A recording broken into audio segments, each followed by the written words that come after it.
കഴിക്കാനായിട്ട് ഭക്ഷണമൊന്നുമില്ലായിരുന്നു. തമിഴ്നാട്ടിലെ കടലൂർ എന്ന് പറഞ്ഞ സ്ഥലത്താണ് എൻ്റെ ട്രെയിനിങ്ങിൻ്റെ ആയിട്ട് അവിടെ നിർത്തിയത്.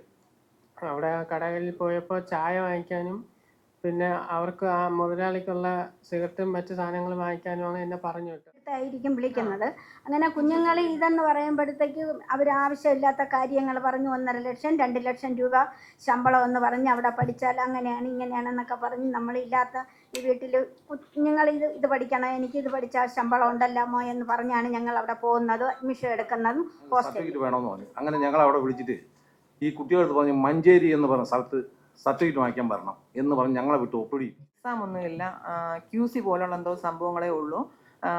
അത് കുഴപ്പമില്ല, നമുക്കത് കറക്റ്റ് ചെയ്തെടുക്കാമെന്നും പറഞ്ഞ് ആദ്യം അഡ്മിഷൻ എടുക്കുന്ന സമയത്ത് 36,000 രൂപ ഞാൻ അടച്ചു. മാധ്യമ സുഹൃത്തുക്കൾക്ക് നമസ്കാരം. ഞങ്ങൾ മാധ്യമ പ്രസംഗങ്ങൾ നടത്തി വലിയ പരിചയങ്ങളൊന്നുമില്ല. ചിലപ്പോൾ ചെറിയ തെറ്റുകുറ്റങ്ങളൊക്കെ ഉണ്ടാവും, അത് ക്ഷമിക്കുക. പിന്നെ ഞങ്ങളുടെ ഒരു വിശ്വാസം, ഞങ്ങൾ സാധാരണക്കാരാണ്. ഈ മാധ്യമങ്ങളെ കണ്ടാണ് ഞങ്ങളുടെ എല്ലാ കാര്യങ്ങളും മനസ്സിലാക്കുന്നതും ഈ എന്തെങ്കിലുമൊക്കെ പ്രശ്നങ്ങൾ അഴിമതി ഇല്ലാത്തതും ഈ മാധ്യമങ്ങൾ ഉള്ളതുകൊണ്ടാണെന്നാണ് ഞങ്ങളുടെ വിശ്വാസം. ആ ഒരു വിശ്വാസം ഉള്ളതുകൊണ്ടാണ് ഞങ്ങൾ ഇതിന് മുമ്പ് വന്നിരിക്കുന്നത്. അപ്പോൾ എൻ്റെ പേര് രാധാകൃഷ്ണൻ എന്നാണ്. ഞാൻ കാട്ടാക്കടയാണ് താമസിക്കുന്നത്. എനിക്കൊരു മോനുണ്ട്. അവനെ ആറ്റിങ്ങൽ മാഗ്നറ്റ് എന്ന് പറഞ്ഞ സ്ഥാപനം, computer centre, mobile technical magnet, അവിടെ പഠിപ്പിക്കാൻ വിട്ടു. അപ്പോൾ പഠിപ്പിക്കാൻ അവർ എൻ്റെ മോനെ വിട്ട് വലിയ പ്രശ്നം ചെയ്ത് ഒരിക്കൽ വിളിച്ച് ചോദിച്ചോളം ചെയ്ത് ദിവസവും വിളിച്ച് പറഞ്ഞ് ബുദ്ധിമുട്ടിച്ച് അവിടെ കൊണ്ടുപോയി ചേർത്തു. 1,86,000 രൂപ 10 മാസത്തെ ക്ലാസ് എന്നാണ് അവർ ആദ്യം പറഞ്ഞത്. ഞങ്ങളതനുസരിച്ച് അവിടെ പഠിക്കുകയും ചെയ്ത് 1,86,000 രൂപ മാസം 15,000 രൂപ വെച്ച് അടയ്ക്കുകയും ചെയ്തു. അടച്ചു കഴിഞ്ഞ് 10 മാസം അവിടെ പഠിച്ചു. പക്ഷേ പഠിച്ചെന്ന് പറയാൻ ഒക്കില്ല, അവന് നേരെ ഒന്നും പഠിച്ചില്ലാതെ പിള്ളേർ തന്നെ പറയും, അവർക്കൊന്നും അറിഞ്ഞൂടാ. അങ്ങനെ അവിടെ തങ്ങി പഠിച്ചു. അത് കഴിഞ്ഞ് ഞങ്ങൾ പറഞ്ഞു പരീക്ഷ കഴിഞ്ഞു, ഞങ്ങൾക്ക് സർട്ടിഫിക്കറ്റ് വേണമെന്ന് പറഞ്ഞു. അങ്ങനെ ഞങ്ങളവിടെ വിളിച്ചിട്ട് ഈ കുട്ടികളെടുത്ത് പറഞ്ഞ് മഞ്ചേരി എന്ന് പറഞ്ഞ സ്ഥലത്ത് സർട്ടിഫിക്കറ്റ് വാങ്ങിക്കാൻ വരണം എന്ന് പറഞ്ഞ് ഞങ്ങളെ വിട്ട് ഒപ്പിടിയിരിക്കും. അപ്പോൾ രക്ഷകർത്താവ് വരാൻ പാടില്ല. അങ്ങനെ ഈ കുട്ടികളെല്ലാം കൂടെ മഞ്ചേരിയിൽ പോയപ്പോൾ അവിടെ പോയപ്പോൾ പറഞ്ഞ് ഇവർ ട്രെയിനിങ്ങിന് പോകണം 1 വർഷം. അപ്പോൾ ഈ കുട്ടികളെ സംബന്ധിച്ചോളം അയൽവക്കത്തുള്ള വീടുകളിലൊക്കെ ഞങ്ങൾ ഇങ്ങനെ ട്രെയിനിങ്ങിന് പോവുകയാണെന്നൊക്കെ പറഞ്ഞ് ഇവർക്ക് ഈഗോ, അതുകൊണ്ട് ഞങ്ങൾ ട്രെയിനിങ്ങിന് പോകണം എന്ന് വാശി പിടിച്ചു. അപ്പോൾ ഞാൻ പറഞ്ഞു ശരി എന്നാൽ ആയിക്കോട്ടെ, അങ്ങനെ തന്നെ ആയിക്കോട്ടെ എന്ന് പറഞ്ഞു. ഇവർ കമ്പനിയിൽ ട്രെയിനിങ് എന്ന് പറഞ്ഞാണ് ഈ കുട്ടികളെ കൊണ്ടുപോയത്. പക്ഷേ ഇവർ കൊണ്ടുവിട്ടത് ഒരു കടയിലാണ്, ജോലിക്കാണ് വിട്ടത്. അപ്പോൾ അവിടെ മൊബൈൽ ടെക്നിക്കലല്ല, ആ വീടുകളിൽ ചായ വാങ്ങിക്കാനും അവർ സിഗരറ്റ് വാങ്ങിക്കാനും അവൻ്റെ വീട്ടു സാധനങ്ങൾ വാങ്ങിക്കാനൊക്കെയാണ് ആ കടയിൽ ജോലിക്കാൻ. അപ്പം അപ്പോൾ ഇവർ പറഞ്ഞു കുട്ടി ഒറ്റയ്ക്കേ പോവുള്ളൂ. അപ്പം ഞാൻ പറഞ്ഞു ഒറ്റയ്ക്ക് വിടാൻ നോക്കില്ല, പിന്നെ ഈ തട്ടിക്കൊണ്ട് പോണ സമ്പ്രദായങ്ങളൊക്കെ ഉണ്ട്, 19 വയസ്സായ ചെറുക്കനാണ്. അപ്പോൾ അവർ പറഞ്ഞു അങ്ങനെയല്ല, ഞങ്ങളിവിടെ മൊബൈലിൽ എന്ന് വിളിച്ച് പറഞ്ഞോളൂ. അപ്പം ഞാൻ പറഞ്ഞു മൊബൈൽ കളഞ്ഞു പോയാൽ എന്ത് ചെയ്യാക്കും, അത് പറ്റില്ല, ഇവർ ഒരു ടിക്കറ്റ് എടുത്ത് തന്നോളൂ. അങ്ങനെ ഞാൻ 1,200 രൂപ അഡീഷണലായിട്ട് കൊടുത്ത് ഈ ടിക്കറ്റ് എടുത്ത് കടലൂർ എന്ന് പറഞ്ഞ സ്ഥലത്ത് ഇവൻ്റെ കൂടെ ഞാൻ പോയി. അവിടെ ചെന്ന് നോക്കിയപ്പോൾ അതിൻ്റെ ബാത്റൂമിൻ്റെ ഫോട്ടോയൊക്കെ ഉണ്ട്. ആ മുറിയൊക്കെ കണ്ടപ്പോൾ എനിക്ക് സങ്കടം വന്നു പോയായിരുന്നു. അപ്പം ഞാൻ ഇവൻ്റെ പറഞ്ഞ മക്കളെ ഇവിടെ നിൽക്കേണ്ട, നമുക്ക് പോകാം. ബാത്റൂം കണ്ടിട്ട് എനിക്ക് വെള്ളം കുടിക്കാൻ തോന്നിയില്ല, അവിടെ കഴിക്കാൻ ഭക്ഷണമില്ല, ഒരുമാതിരി വൃത്തികെട്ട അന്തരീക്ഷമാണ്. അപ്പോൾ ഞാൻ പറഞ്ഞു മക്കളെ പോവാം. അപ്പോൾ ഇവൻ പറഞ്ഞു ഞാൻ വന്നില്ല, 5-6 ദിവസം നിൽക്കാം. 13 ദിവസം എൻ്റെ പിള്ള അവിടെ നിന്ന് ആഹാരവും ഇല്ലാതെ അവസാനം ചാവും എന്നുള്ള കണ്ടീഷനായി. അങ്ങനെ വന്നപ്പോൾ ഞാൻ പറഞ്ഞു മക്കളെ കയറിപ്പോരെ. ഇവർ എന്നിട്ട് ഒരു വലിയൊരു ചതി ചെയ്തു. അവിടെ നിന്ന് ഇവനെ 13-ൻ്റെ അന്ന് കോയമ്പത്തൂരിലേക്ക് രാത്രി ടിക്കറ്റ് എടുത്തു, നീ അവിടെ പോകുന്നു പറഞ്ഞു. അവിടെ ചെന്നപ്പോൾ അവിടെ ഒരു വീട്ടിലാണ് ഒരു മുറി കൊടുത്തത്. അവിടെ ബംഗാളിയിൽ കിടക്കുമ്പോഴത്തെ ഒരു ഷെഡാണ്. ഇവിടെ മൂത്രമൊഴിക്കാൻ പോകണമെങ്കിൽ വേറൊരാളുടെ വീട്ടിൽ പോകണം, പേറ്റ് വേണം അവിടെ മൂത്രമൊഴിക്കാൻ. ആ ബാത്റൂമും ഇല്ല. അന്ന് എൻ്റെ പിള്ള ഒന്നും കഴിച്ചോവില്ല, അവിടെ കടയില്ല. ആ വീട്ടിൽ നിന്ന് 3 ഇഡ്ഡലി രാവിലെ കൊടുക്കും. അവിടെ നിൽക്കുന്ന സ്റ്റാഫുകൾ പറഞ്ഞാണ് 3 ഇഡ്ഡലി കൊടുക്കും. ഇങ്ങനെയുള്ള ബുദ്ധിമുട്ടുണ്ട്. അപ്പോൾ എൻ്റെ പിള്ള ഞാൻ അവിടെ കിടക്കാൻ നോക്കില്ല. ഞാൻ പറഞ്ഞു മക്കളെ കയറി പറയും, ഇവന് ഭാഷയും അറിഞ്ഞുകൂടാ. അങ്ങനെ വളരെ ബുദ്ധിമുട്ട് കൊടുക്കാം. ഒരു ബസ്സുകാരൻ 1,200 രൂപ ഞങ്ങളെ പറ്റിച്ച്. ഞാൻ അവിടെ നിന്ന് അയച്ചു കൊടുത്തു. അവൻ ഇല്ലാതെ പറഞ്ഞ് അവൻ ഏതോ ഒരു സ്ഥലത്ത് നിന്ന് പറഞ്ഞിട്ട് ഇവനെ കൊണ്ട് ഇറക്കി കൊടുത്ത് എറണാകുളത്ത് 1,200 രൂപ ടിക്കറ്റ് മാറ്റി. അത് കോട്ടയം എന്ന് വിചാരിച്ച് ഞങ്ങളിങ്ങനെ പോകുന്നു. എന്നിട്ട് ഞങ്ങൾ സർട്ടിഫിക്കറ്റ് ചോദിച്ചപ്പോൾ 85,000 രൂപ കൂടെ അടച്ചാലേ സർട്ടിഫിക്കറ്റ് തരുമെന്ന്. അപ്പോൾ ഈ സ്ഥാപനത്തെക്കുറിച്ച് ഞാൻ അന്വേഷിച്ചപ്പോൾ ഈ കൊണ്ട് നിർത്തുന്ന പിള്ളേർ ജോലിക്കാണ് നിർത്തുന്നത്. അവിടെ 30,000 രൂപ 25,000 രൂപ 35,000 രൂപ ഈ പിള്ളേർ ശമ്പളത്തിന് വാങ്ങിക്കുന്നുണ്ട്. വാങ്ങിച്ചിട്ട് ഈ പിള്ളേർക്ക് 5,000 രൂപ സൈബൻ്റ് എന്ന് പറഞ്ഞു കൊടുക്കും. അങ്ങനെ ഭയങ്കര ശോഷണം നടക്കുന്ന സ്ഥാപനം. ഞങ്ങളിപ്പോൾ ഈ പത്രസമ്മേളനം നടത്തുന്നതും ഈ പരാതി കൊടുത്തതും ഞങ്ങൾക്ക് വേണ്ടിയല്ല. ഇതുപോലെ 57 പേര് ഞങ്ങളുടെ അടുത്ത് പറഞ്ഞിട്ടുണ്ട് ഞങ്ങൾ പരാതിയായിട്ട് വരാമെന്ന്. പിന്നെ സാധാരണക്കാരന് ഇനി ആ കുഴിക്കകത്ത് നിന്ന് വീഴുന്ന് അവരുടെ ജീവിതം കുട്ടിച്ചവറായിരിക്കാൻ വേണ്ടി നിങ്ങളെല്ലാം മാധ്യമപ്രവർത്തക സുഹൃത്തുക്കൾ സഹായിക്കണം. ഇവരൊരു കരാർ വെച്ചിട്ടുണ്ട് ഞങ്ങൾക്ക്, അതായത് 200 രൂപ പത്രം, തൊഴിൽ കരാർ എന്നാണ്. ഞങ്ങൾ അതിനെക്കുറിച്ച് പഠിച്ചപ്പോൾ അത് വ്യാജമാണ്, അതിപ്പോൾ രജിസ്റ്റർ ഒന്നും ചെയ്തിട്ടുള്ളതല്ല. അപ്പോൾ ഇനിയുള്ള കാര്യങ്ങളൊക്കെ ഈ പിള്ളേർ പറയും. ചിലപ്പോൾ എനിക്ക് ഇത്രയൊക്കെ പറയാൻ അറിയാവുള്ളൂ. ഇനി പിള്ളേർ അനുഭവിച്ച കഷ്ടപ്പാടും അതുവഴി ഈ നിൽക്കുന്ന ബിലാൽ ഇവനെ മാനസികമായിട്ട് ഭയങ്കരമായി ബുദ്ധിമുട്ടിച്ചു. അവൻ ആത്മഹത്യൻ്റെ വക്കത്തിലെത്തി. അവൻ്റെ ഉമ്മയും വാപ്പയും അവനായിട്ട് അത്രത്തോളം അത് അവർ പറഞ്ഞു തരും. അവർ പറയും ഞാൻ പറഞ്ഞാൽ ശരിയാവില്ല. കാരണം എനിക്ക് കേട്ടപ്പോൾ തന്നെ ഭയങ്കര സങ്കടവും വിഷമമൊക്കെ തോന്നി. അപ്പോൾ ഇനി ഒരു കുട്ടികൾക്ക് ഇതുപോലെ ഈ കുഴിക്കാത്ത വീട് ഇത് ഭയങ്കര ട്രാപ്പുള്ള ഒരു കമ്പനി. അവർ അവിടെ ചെല്ലുമ്പോൾ അവർ കമ്പ്യൂട്ടറിനകത്ത് കയറ്റി നമ്മളടുത്ത് പറഞ്ഞത് 50,000 രൂപ മുതൽ 60,000 രൂപ ശമ്പളം ഉണ്ടെന്നൊക്കെ പറഞ്ഞ് ഞങ്ങളത് വിഴുന്നുപോയി. ഞാൻ അത് എങ്ങനെ പറ്റിപ്പോയി എൻ്റെ സമയം മോശം കൊണ്ട്. ആ മുറിക്കകത്ത് കയറ്റിയിരുന്നു. AC മുറിയൊക്കെയാണ്. ആ ക്ലാസ്സിനകത്തൊക്കെ കയറ്റുമ്പോൾ നമ്മളങ്ങ് പറ്റിപ്പോവും. അവരെ വാചകങ്ങളും അങ്ങനെയാണ്. അതിൻ്റെ റെക്കോർഡൊക്കെ എൻ്റെ കയ്യിലുണ്ട്. അപ്പോൾ ബാക്കിയുള്ള കാര്യങ്ങളൊക്കെ ഈ അനുഭവിച്ച ഇവർ അത് പറയും. അങ്ങനെ ഇങ്ങനെ ചേച്ചി അവരെ മോനും ഇതുപോലെ കണ്ട് കഷ്ടം എന്നാൽ പനിയായതുകൊണ്ട് വന്നില്ല, അല്ലെങ്കിൽ ആ കുഞ്ഞും വരുമായിരുന്നു. ബാക്കിയുള്ള കാര്യങ്ങൾ നിങ്ങൾ പറയും. എൻ്റെ മോനും ആറ്റിങ്ങൽ മാഗ്നസിൽ തന്നെയാണ് പഠിക്കുന്നത്. അവന് എന്താണ് കുട്ടിക്കാലം മുതൽ പഠന വൈകല്യമുള്ളവർ പറഞ്ഞിട്ടാണ് ഞാൻ അവിടെ അഡ്മിഷൻ എടുക്കുന്നത്. അപ്പോൾ അവർ പറഞ്ഞു അതൊരു വിഷയമുള്ള കേസല്ല, അപ്പോൾ ഇതിന് എക്സാം ഒന്നും അറ്റൻഡ് ചെയ്യാൻ പറ്റില്ല എൻ്റെ മോന്. അത് പറഞ്ഞിട്ടാണ് ഞാൻ അവിടെ അഡ്മിഷൻ എടുക്കുന്നത്. അപ്പോൾ പറഞ്ഞു എക്സാം ഒന്നുമില്ല, QC പോലുള്ള എന്തോ സംഭവങ്ങളേ ഉള്ളൂ, അത് കുഴപ്പമില്ല, നമുക്കത് കറക്റ്റ് ചെയ്തെടുക്കാമെന്നും പറഞ്ഞ് ആദ്യം അഡ്മിഷൻ എടുക്കുന്ന സമയത്ത് 36,000 രൂപ ഞാൻ അടച്ചു. മാസം തോറും 15,000 രൂപ ഇട്ട് 10 മാസം അടച്ചു. ഈ മാസം അവന് ട്രെയിനിങ്ങിന് വേണ്ട ടൈമാണ്. അപ്പോൾ ഇപ്പോൾ അവർ പറയുന്നത് അറ്റൻഡൻസ് കുറവാണെന്നാണ് അവർ പറയുന്നത്. അപ്പോൾ ഒരു കോഴ്സ് ഉള്ള സർട്ടിഫിക്കറ്റിന് വേണ്ടി മാത്രമാണ് ഇത്രയും എമൗണ്ട് കൊടുക്കേണ്ടതെന്ന് പറയുമ്പോൾ അതൊരു വലിയ ബുദ്ധിമുട്ടുള്ള കാര്യമാണ് എനിക്ക്, എൻ്റെ ഫാമിലിക്ക്, മറ്റുള്ള എല്ലാ സാധാരണക്കാർക്കും അതൊരു ബുദ്ധിമുട്ടുള്ള കാര്യം തന്നെയാണ്. നമ്മളിപ്പോൾ കടോ എടോ അങ്ങനെയൊക്കെ മറിച്ചിട്ടായിരിക്കും നമ്മുടെ മക്കളുടെ ഭാവിക്ക് വേണ്ടിയിട്ട് നമ്മൾ ഇത്രയും പൈസ ഇൻവെസ്റ്റ് ചെയ്യുന്നത്. അതിലുപരി പിന്നെ ഇവന് മാനസികമായിട്ട് അവർ ഒരുപാട് പീഡിപ്പിച്ചിട്ടുണ്ട്.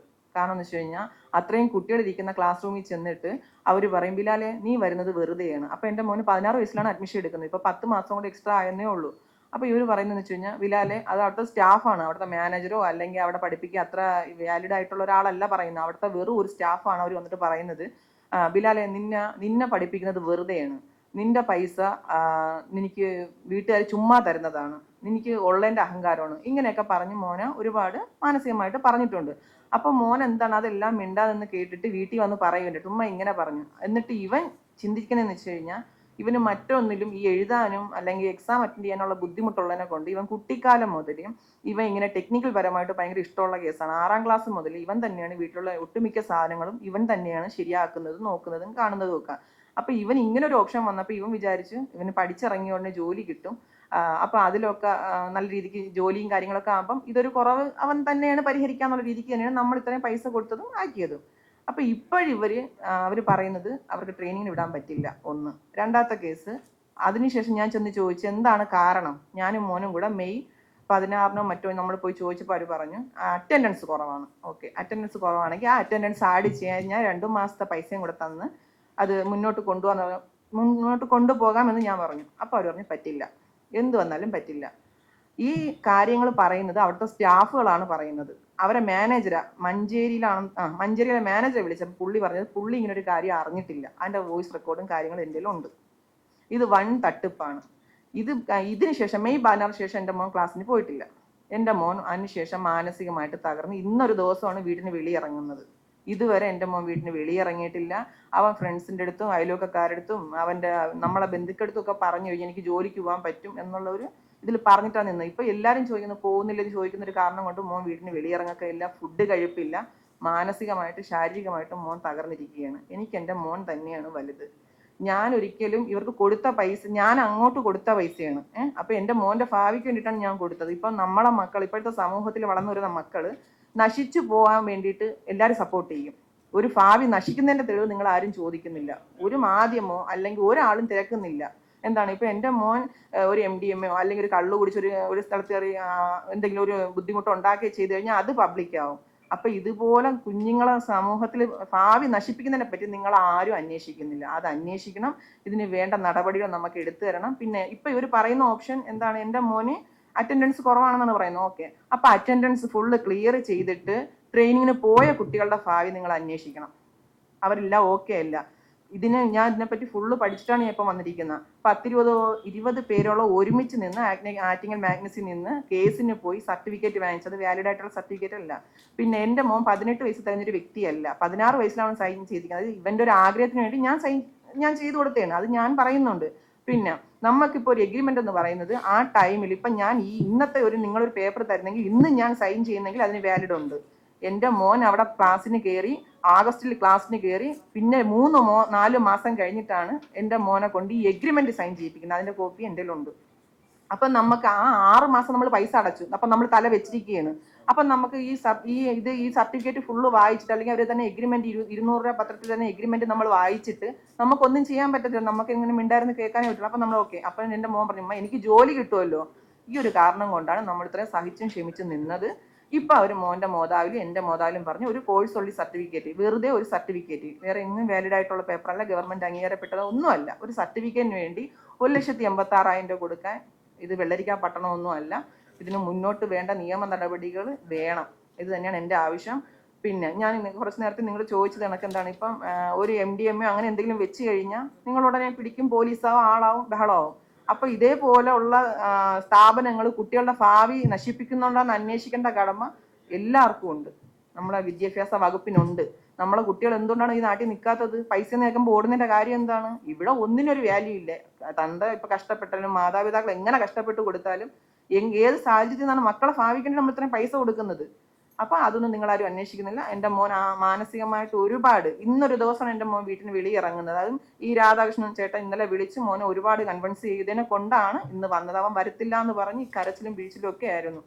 അപ്പം ബാക്കി കാര്യങ്ങൾ ഇനി മോൻ പറയും. മോന് പറയാനുള്ള സാഹചര്യങ്ങൾ. എൻ്റെ മോനും 2025 മാഗ്നസിൽ ഫോൺ വഴിയാണ് അവർ കുഞ്ഞുങ്ങളെ വിളിക്കുന്നത്, സ്ഥിരം വിളിക്കുന്നത്. സ്കൂളിൽ നിന്ന് നമ്പർ എടുത്തായിരിക്കും വിളിക്കുന്നത്. അങ്ങനെ കുഞ്ഞുങ്ങൾ ഇതെന്ന് പറയുമ്പോഴത്തേക്ക് അവർ ആവശ്യമില്ലാത്ത കാര്യങ്ങൾ പറഞ്ഞു. 1.5 ലക്ഷം 2 ലക്ഷം രൂപ ശമ്പളം എന്ന് പറഞ്ഞ് അവിടെ പഠിച്ചാൽ അങ്ങനെയാണ് ഇങ്ങനെയാണെന്നൊക്കെ പറഞ്ഞ് നമ്മളില്ലാത്ത ഈ വീട്ടിൽ കുഞ്ഞുങ്ങൾ ഇത് പഠിക്കണം, എനിക്കിത് പഠിച്ചാൽ ശമ്പളം ഉണ്ടല്ലാമോ എന്ന് പറഞ്ഞാണ് ഞങ്ങൾ അവിടെ പോകുന്നതും അഡ്മിഷൻ എടുക്കുന്നതും. ഹോസ്റ്റലിൽ കൊണ്ടാക്കിയാൽ അവർ തിരിഞ്ഞു നോക്കത്തില്ല. ഈ പിള്ളേർക്ക് ആഹാരങ്ങളൊന്നുമില്ല. അവിടെ ഒരു 5 പിള്ളേർക്ക് ദിവസവും, എൻ്റെ അണ്ണൻ്റെ മോൾ അവിടെ നാറ്റിങ്ങൽ നാവായിക്കുളത്തെ നേഴ്സാണ്, അവളെ കയ്യിലാണ് വണ്ടിയിൽ ഞാൻ ആഹാരം കൊടുത്തയക്കുന്നത്.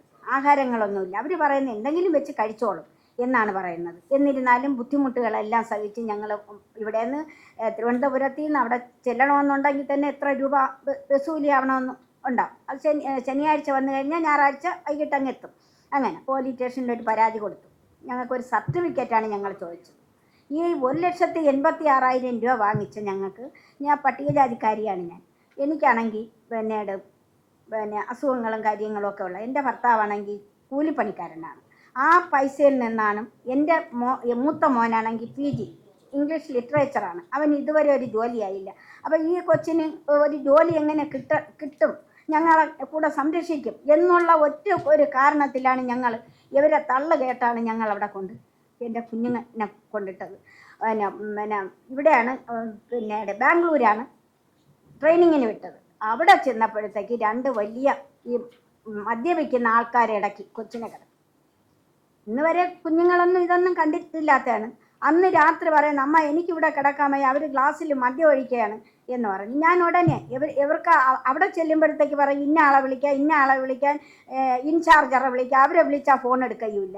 എന്നിട്ട് പിന്നെ കടയിലെ ആളെ നമ്പറിൽ വിളിച്ചിട്ട് ഞാൻ പറഞ്ഞു, ഇന്ന് ഒരു ദിവസത്തേക്ക് എൻ്റെ മോൻ അവിടെ നിന്നൊന്ന് മാറ്റുമെന്ന് ചോദിച്ചു. അപ്പോഴും പറഞ്ഞു 500 രൂപയാണ്. 500 രൂപ ഞങ്ങൾ ഉടനെ അക്കൗണ്ടിലിട്ട് കൊടുത്തു. കടം വാങ്ങിച്ചാണ് ഞാൻ കൊടുക്കുന്നത്, ഈ പൈസയല്ല. അക്കൗണ്ടിൽ കൊടുത്ത് ഒരു റൂം എടുത്ത് രാത്രി കൊടുത്ത് അയാൾ ഈ പിന്നെ മൊബൈൽ ടെക്നീഷ്യന് ആ കടക്കാരൻ പറയാണ്, രാത്രി ആര് വന്ന് പിന്നെ കതക് തട്ടിയാലും ഇറങ്ങല്ലേ, ഞാൻ വന്ന് കതക് തട്ടിയാലേ ഇറങ്ങാൻ പറ്റുള്ളൂ. അപ്പോൾ കുഞ്ഞങ്ങ് പേടിച്ചു പോയി. പിന്നെ പിറ്റേന്ന് 600 രൂപ ഞങ്ങൾ ഓൺലൈൻ വഴി ബസ് കൂലി അടച്ച്, ട്രാൻസ്പോർട്ടിന് അടച്ച് തിരിച്ച് വരണമെന്ന്. 18 വയസ്സായ കൊച്ചാണ്. ഈ ബാംഗ്ലൂരിൽ ചെന്നിറങ്ങിയപ്പോഴും എങ്ങോട്ട് പോകണമെന്ന് അറിഞ്ഞൂടാ. അവർ പറഞ്ഞ അവർ കൂട്ടിക്കൊണ്ട് പോകുമെന്നാണ് ഇവർ പറയുന്നത്. ഒരൊറ്റ ആൾക്കാരില്ലായിരുന്നു. ഇത് ചോദിച്ച് അവിടെ ചെന്നതാണ്. ഭക്ഷണങ്ങളില്ല. അന്ന് രാത്രി മൊത്തം ഛർദിലായിരുന്നു കൊച്ചിന്.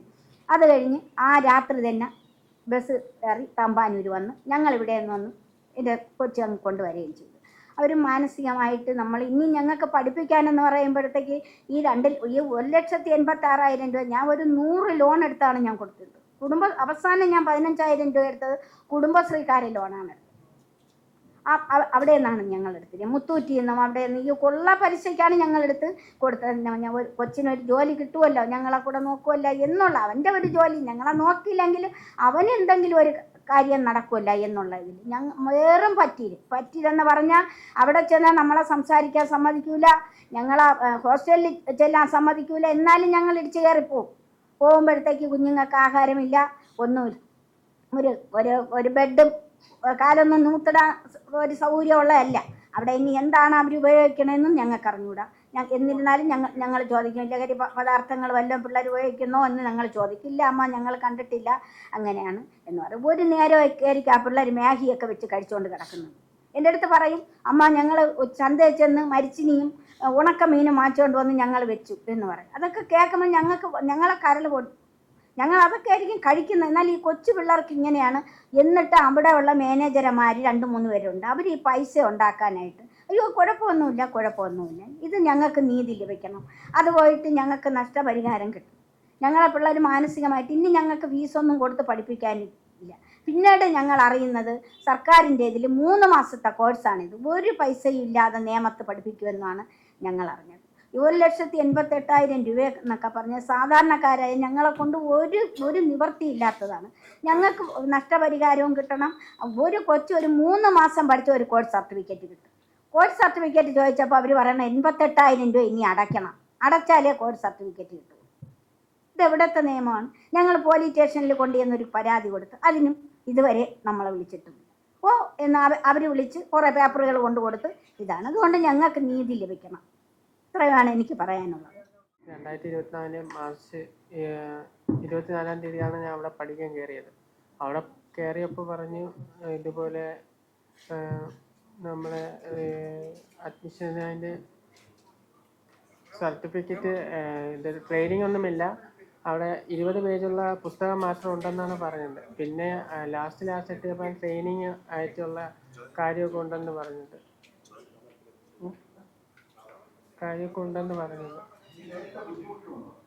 ഞാനാണെങ്കിൽ അവിടെ ട്രെയിനിങ്ങിന് പോയപ്പോൾ എനിക്കവിടെ കഴിക്കാനായിട്ട് ഭക്ഷണമൊന്നും ഇല്ലായിരുന്നു. പിന്നെ തമിഴ്നാട്ടിലെ കടലൂരെന്ന് പറഞ്ഞ സ്ഥലത്താണ് എൻ്റെ ട്രെയിനിങ്ങിൻ്റെ ആയിട്ട് അവിടെ നിർത്തിയത്. അവിടെ കടകളിൽ പോയപ്പോൾ ചായ വാങ്ങിക്കാനും പിന്നെ അവർക്ക് ആ മുതലാളിക്കുള്ള സിഗരറ്റും മറ്റു സാധനങ്ങൾ വാങ്ങിക്കാനുമാണ് എന്നെ പറഞ്ഞു വിട്ടത്. പിന്നെ അവിടെ പറ്റാതായപ്പോൾ ഞാൻ അച്ഛൻ്റെ അടുത്ത് പറഞ്ഞു, എന്നെ വീട്ടിൽ പറഞ്ഞു വിട്ടു. അപ്പോഴാണെങ്കിൽ ട്രെയിനിങ് 1 വർഷം എന്ന് പറഞ്ഞു. കടലൂര് സാധാ മൊബൈൽ കടയില.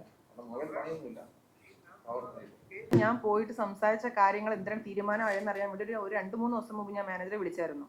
മാനേജറെ വിളിച്ച് ഞാൻ ഇങ്ങനെയാണ് കാര്യങ്ങൾ ഉണ്ടായിരുന്നത്. അപ്പോൾ പറഞ്ഞു, മാനേജർ പറഞ്ഞു ഇതൊന്നും ഞാൻ അറിഞ്ഞിട്ടില്ല, എൻ്റെ റെക്കോർഡ് എൻ്റെ കിടപ്പുണ്ട്, ഞാൻ ഇതൊന്നും അറിഞ്ഞിട്ടില്ല മാഡം എന്ന് പറഞ്ഞു. അപ്പോൾ ഞാൻ വിളിച്ചു, ഇനി സാറിന് എന്താ ചെയ്യാൻ പറ്റുന്ന അത് ഞാൻ അവിടെ വിളിച്ചിട്ട് കാര്യങ്ങൾ ക്ലിയർ ചെയ്യട്ടെ. രേവതി മാഡം ഇങ്ങനെ ഒരു രേവതി എന്ന് പറയുന്ന മിസ്സാണ് മോനെ മാനസികമായിട്ട് ക്ലാസ്സിൽ വന്നിട്ട് ഇത്രയും പേര് ഇരിക്കുന്നിടത്ത് ഒരാളെ മാത്രം പറയുമ്പോൾ അത് മാനസികമായിട്ടൊരു ബുദ്ധിമുട്ടുണ്ടാക്കും.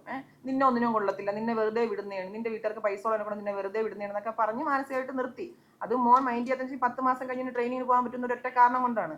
രേവതി എന്ന് പറയുന്ന ആളാണ്. അപ്പോൾ ഈ സാർ എൻ്റെ അടുത്ത് പറയുന്നുണ്ട് രേവതിക്ക് അതിലൊരു റോളില്ല, അവർ വെറും ഒരു സ്റ്റാഫാണ്, കുട്ടികൾ വന്നോന്ന് സൈൻ ചെയ്യാനും അവർ പഞ്ച് ചെയ്ത് കയറി നോക്കാനുള്ള ഒരു വെറും സ്റ്റാഫ് മാത്രമാണ് ഈ രേവതി എന്ന് പറയുന്ന ആള്.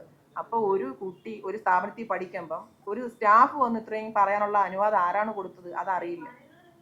മാനേജർ ഞാൻ ചോദിച്ചു, ഇതെല്ലാം മാനേജർ ചോദിച്ചിട്ട് പിറ്റേന്ന് വിളിക്കാന്ന് പറഞ്ഞു. ഇതുവരെ വിളിച്ചിട്ട് പിന്നെ എടുത്തിട്ടില്ല. ഇപ്പോഴും വിളിച്ചാലും എടുക്കില്ല മാനേജർ, ഇപ്പോൾ വിളിച്ചാലും എടുക്കില്ല. ആറ്റിങ്ങൽ സെന്ററിലെ മാനേജർ മഞ്ചേരിയിലിരിക്കുന്ന അജി എന്നാണ് പേര് പറഞ്ഞത്. ആറ്റിങ്ങൽ മാനേജറാണ് ഇരിക്കുന്നത്. ആ പുള്ളി ഇപ്പൊ അന്ന് ഞാൻ വിളിച്ചപ്പോൾ മാനേജർ ഇരിക്കുന്നത് മഞ്ചേരി എന്ന് പറയുന്ന സ്ഥലത്താണ് ഇരിക്കുന്നത്. ആറ്റിങ്ങൽ മാനേജർ ഇരിപ്പില്ല. ഞാൻ അങ്ങോട്ടാണ് വിളിച്ചത്. ഇല്ല വിളിച്ചെടുക്കില്ല. പിന്നെ നമുക്ക് തന്ന എഗ്രിമെന്റ് നമ്മൾ നിങ്ങൾക്ക് കാണിച്ചു തരാം. അവർ പറഞ്ഞു വെച്ചാൽ 150 ഫോണോളം കുട്ടികൾ ഒരു ഷോപ്പിൽ ചെന്ന് നിന്ന് ഇപ്പൊ ട്രെയിനിങ്ങിന് വിടത്തില്ലേ മാഡം, അവിടെ ചെന്നിട്ട് 150 ഫോണോളം ശരിയാക്കി കൊടുക്കണം. ശരിയാക്കി കൊടുത്തതിന് ശേഷം ഒരു ഫോണിന്റെ പുറത്താണ് 30 രൂപ ഇവർക്ക് കൊടുക്കുന്നത്. മനസ്സിലായോ? ഇപ്പം പോലീസിൽ ഞങ്ങൾ ആറ്റിങ്ങൽ പോലീസ് സ്റ്റേഷനിൽ ഒരു പരാതി കൊടുത്തിട്ടുണ്ട്. 2 പരാതി കൊടുത്തിട്ടുണ്ട്. പട്ടികജാതി കമ്മീഷന് ഒരു പരാതി കൊടുത്തിട്ടുണ്ട്. ഒരുപാട് ദിവസമായി അത് ഇതുവരെ തിരിഞ്ഞു നോക്കില്ല. റൂറൽ എസ് പിക്ക് പരാതി കൊടുത്തിട്ടുണ്ട്. പിന്നെ നമ്മൾ ഇത് പ്രധാനമന്ത്രി ഓഫീസിലേക്ക് ഒരു പരാതി കൊടുത്തിട്ടുണ്ട്. പിന്നെ രാഷ്ട്രപതിക്ക് ഒരു പരാതി കൊടുത്തിട്ടുണ്ട്. ഗവർണർക്ക് ഒരു പരാതി കൊടുത്തിട്ടുണ്ട്. പോലീസ് സി എ എന്നെ വിളിച്ച് പറഞ്ഞത് ഇത് ഞങ്ങൾക്ക് പോലീസിനെ അന്വേഷിക്കാനുള്ള അധികാരം ഇല്ലെന്നാണ് പറഞ്ഞത്. അപ്പോൾ ഞാൻ സാർ ഞങ്ങൾ പിന്നെ ആരെടുത്താണ്? പിന്നെ ആഭ്യന്തരമന്ത്രിക്ക് കൊടുത്തിട്ടുണ്ട് പരാതി. ഇത് അവർ പോലീസ് ഇത് പറഞ്ഞതിൻ്റെ പേരിലാണ് ആഭ്യന്തരമന്ത്രിക്ക് പരാതി കൊടുത്ത് മുഖ്യമന്ത്രിക്ക് കൊടുത്തു. മുഖ്യമന്ത്രി ഓഫീസിൽ നിന്ന് വിളിച്ചപ്പോൾ ആദ്യം ഫോൺ എടുത്ത്, രണ്ടായി വിളിച്ചപ്പോൾ അവർ കട്ട് ചെയ്ത് കളഞ്ഞു. പിന്നെ ആഭ്യന്തരമന്ത്രി വിളിച്ചപ്പോൾ ആഭ്യന്തരമന്ത്രി പറഞ്ഞത് ഇത് നോക്കിയിട്ട് ചീറ്റിംഗ് ആണ്, ഇതിന് കേസ് എടുക്കാം എന്നാണ് ആഭ്യന്തരമന്ത്രി വാക്ക് പറഞ്ഞത്. ഇപ്പോഴത്തെ സർക്കാർ, ഈ സർക്കാർ പോലീസ് പറഞ്ഞ ഇതാണ്, ഞങ്ങൾക്ക് അന്വേഷിക്കാനുള്ള അധികാരമില്ല. അപ്പോൾ ഞാൻ ചോദിച്ചു, സാർ ഞാൻ ആരെടുത്താണ് പരാതി പറയുന്നത്? ഞങ്ങൾക്കൊരു പ്രശ്നം ഉണ്ടെങ്കിൽ ഞങ്ങൾ ഓടി വന്ന് പോലീസ് സ്റ്റേഷനിലേ പറയേണ്ടത്. അപ്പോൾ അവിടെ ആരെടുത്താണ്? ഞങ്ങൾക്ക് അന്വേഷിക്കാനുള്ള അധികാരം ഇല്ലെന്നാണ് ആറ്റിങ്ങൽ സി എ ഞങ്ങളുടെ അടുത്ത് പറഞ്ഞത്. ചേച്ചി ഞാനും കൂടെ ഇരുന്നപ്പോഴാണ് പറഞ്ഞത്.